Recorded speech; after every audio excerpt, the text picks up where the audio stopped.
It's Pulse TV, and on this month's edition, the grassroots out debate came to Newcastle last month. We'll be assessing the key points made by the speakers, including Nigel Farage. Let's support the small and medium-sized businesses. Let's worry a bit less about the big businesses who employ fewer people. Next month, the council elections go ahead. Are you registered to vote? We hope so. We'll be interviewing UKIP candidate John Tennant about the upcoming elections. And we have a look at the book that seems to explain what Britain will be like after Brexit.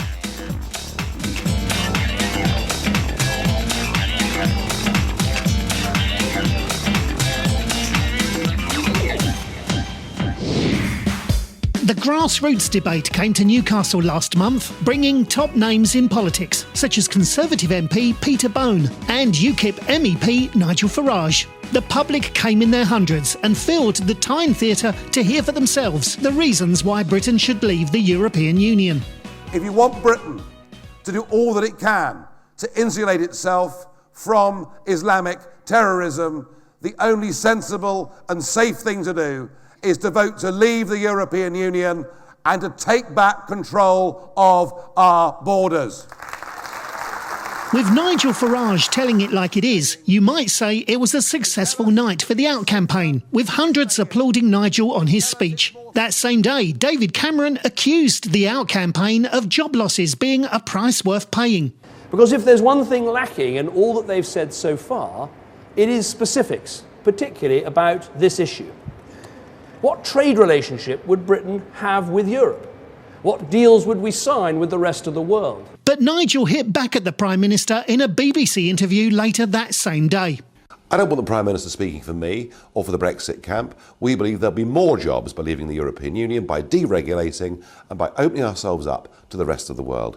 We don't need to be patronised by him. Guest speakers on the night also joined in the debate, with North East MEP Jonathan Arnott talking about influence within the EU. Let's talk about the last 72 times that the UK voted against something in the Council of Ministers. Guess what? We were outvoted 72 times out of 72.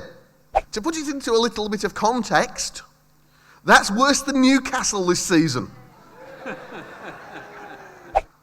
And Sunderland put together. So the debate continues around the United Kingdom, and it seems, for tonight at least, the Out campaign have won the audience of Newcastle. Do you want your country back?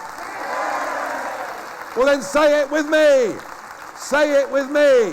We want our country back. Thank you very much.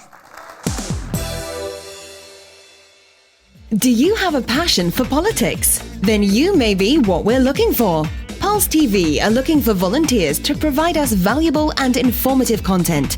This can be provided in a number of ways, ranging from presenting in front of camera, providing original HD footage, interviewing members of the public, or even writing scripts for us to use in our monthly broadcast. Whatever it is, Pulse TV would love to hear from you. Just email us at pulsetvinfo@gmail.com. Pulse TV, the beat of politics.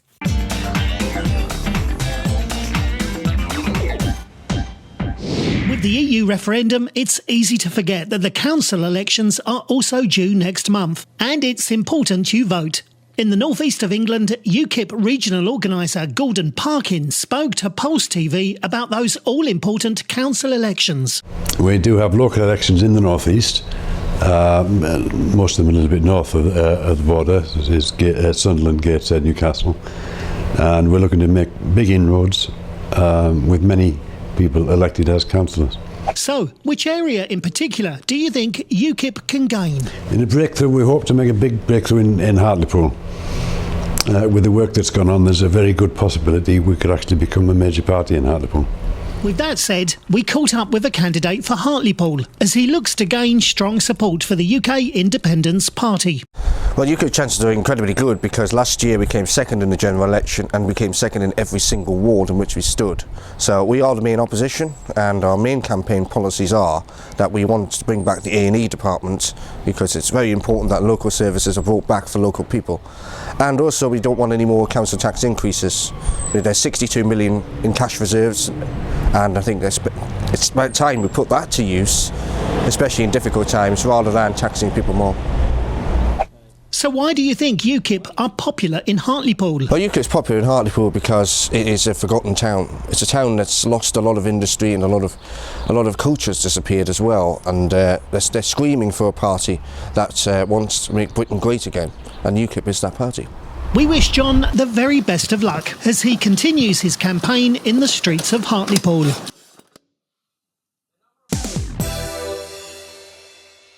Our final story is about a book called The Blueprint, written by Jonathan Arnott, MEP. And in his first interview, I just had to ask, what is this book about?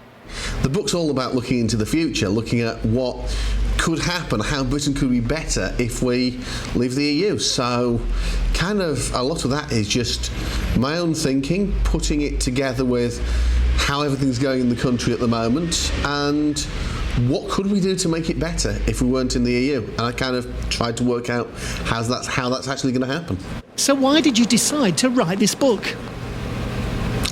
You know, everybody always talks about how when we leave the EU, it's all going to be different, but no one ever really says how it's going to be different. So that's what I wanted to do. I wanted to say it's not all doom and gloom. It's not all the fear that the other side keep putting across. Actually, there's a load of things that could be a lot better. And so I tried to show how things would get better if we leave the EU. And I thought that's a really important contribution to the debate we've got going on at the moment. So why write this book and release it so close to the upcoming referendum? You want the honest answer? It's because I only thought about it. I just thought, I woke up one day and I thought, you know what? Nobody ever says what is going to change after Brexit. So why isn't anyone saying it? And I was just so frustrated that no one had been saying it for a while. And then just one day it just popped into my head. Write a book about it. And why should the public buy your book?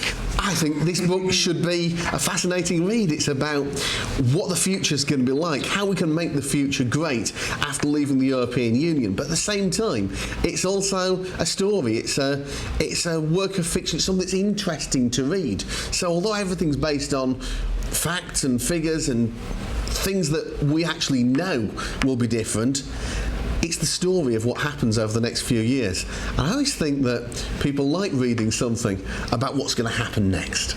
Finally, where can I buy a copy? You can buy my book, of course, on Amazon or on eBay. Brilliant. So for those undecided voters, The Blueprint is definitely one to read and is available to buy online. Details are shown at the bottom of your screen. Well, that's it for this month's edition of Pulse TV. Check out our Facebook and Twitter page to continue the discussion online.